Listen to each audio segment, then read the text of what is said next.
السلام علیکم ورحمۃ اللہ وبرکاتہ۔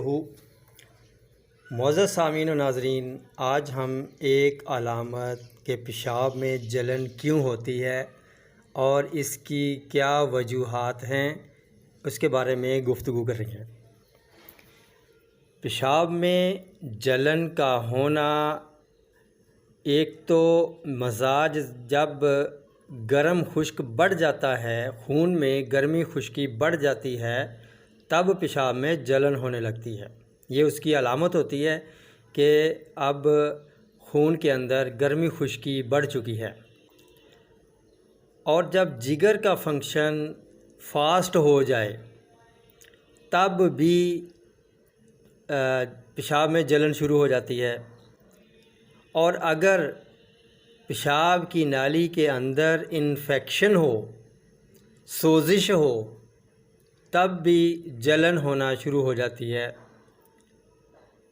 اس کے علاوہ سوزاک ایک بیماری ہے، وہ بھی ایک انفیکشن ہی ہوتا ہے پیشاب کی نالی کے اندر، تب بھی پیشاب میں جلن شروع ہو جاتی ہے۔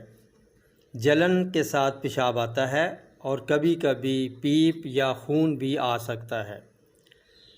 تو پیشاب کے اندر جلن کی یہ وجوہات ہوتی ہیں، اور اس کا سمپلی حل یہ ہے کہ پانی کا استعمال زیادہ کیا جائے۔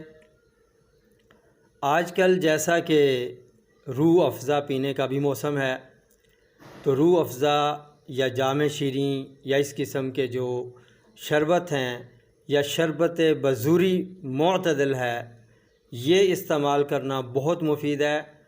آلو املی بخارے کا جو آلو بخارا اور املی کا شربت، یہ بھی پیشاب کی جلن کو دور کرتا ہے۔ اس کے علاوہ کیلے کا ملک شیک استعمال کریں، وہ بھی پیشاب کی جلن ختم کرے گا۔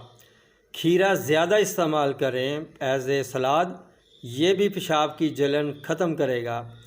اس کے علاوہ لیمو پانی استعمال کریں، وہ بھی پیشاب کی جلن ختم کرے گا۔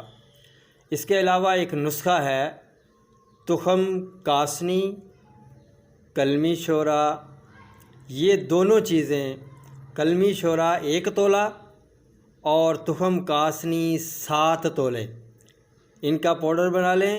یہ ٹی سپون کچی لسی کے ساتھ استعمال کریں تو یہ پیشاب کی جلن فوراً ختم کر دیتا ہے۔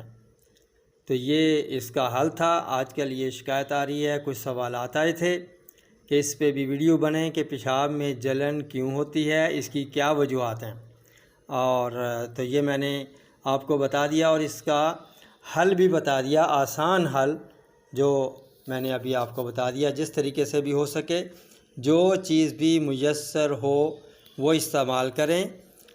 تندرستی انمول نعمت ہے۔ انہی الفاظ کے ساتھ اب اجازت چاہوں گا، پھر ملیں گے اگلی ویڈیو میں ایک نئے ٹاپک کے ساتھ۔ تب تک کے لیے اجازت دیجیے۔ اللہ حافظ۔